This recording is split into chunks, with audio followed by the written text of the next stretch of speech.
আজকে চলে আসছি পিজা খাওয়ার জন্য পিজা ফায়ারে। দেখুন পিজাগুলো কত লোভনীয়, আর দেখলেই মনে হচ্ছে আরেকবার খাই। ঠিক আছে, এডিট করতেছিলাম, মুখে আর কি পানি চলে আসছিল পিজা দেখে। আর এখানে পার্সেল নিতে চাইলে আপনারা পার্সেল নিতে পারবেন। আর এখানে আপনাদের সামনেই পিজা তৈরি করে দেওয়া হবে অনেক সুন্দরভাবে। আপনারা যেভাবে যাবেন ওইভাবে পিজা তৈরি করা হবে।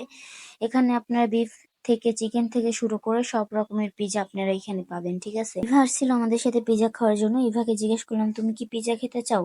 সে তো মহা খুশি, সে পিজা খাবে। ঠিক আছে, আর এখানে দেখুন আপনারা যে কোনো আর কি সাইজ অনুযায়ী 8 ইঞ্চি, 10 ইঞ্চি, 12 ইঞ্চি এরকম সাইজ অনুযায়ী আপনারা যে কোনো পিজা অর্ডার করতে পারেন। তারা খুব সুন্দরভাবে আপনাদের সামনে সেই পিজাটা তৈরি করে দেবে। চাইলে আপনারা এখানে বসে খেতে পারেন বা পার্সেল নিয়ে যেতে পারেন।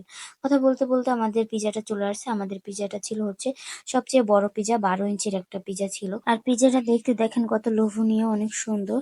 তারপর হচ্ছে আমরা এখন পিজাটা খাবো। পিজাটা অনেক গরম ছিল আর কি, ধরতে গিয়ে আমি ধরতে পারি নাই, অনেক গরম, উঠাতে পারি নাই।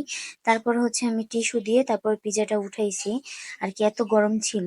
আর কি চুলা থেকে বের করে আমাদের সামনে দিয়ে দেওয়া হয়েছে খাবারের জন্য। দেখেন আমরা সস নিয়ে এখন পিজাটা খাবো। আসলেই আসলে অসাধারণ একটা পিজা ছিল।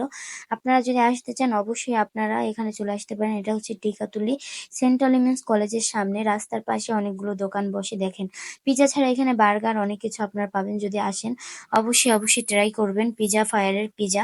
আশা করি আপনাদের ভালো লাগবে, আমার তো ভালো লাগছিল। তাছাড়াও আপনারা এখানে অনেক আইটেমের অনেক খাবার পেয়ে যাবেন। আশা করি আপনারা আসবেন, ভালো লাগবে। আল্লাহ হাফেজ।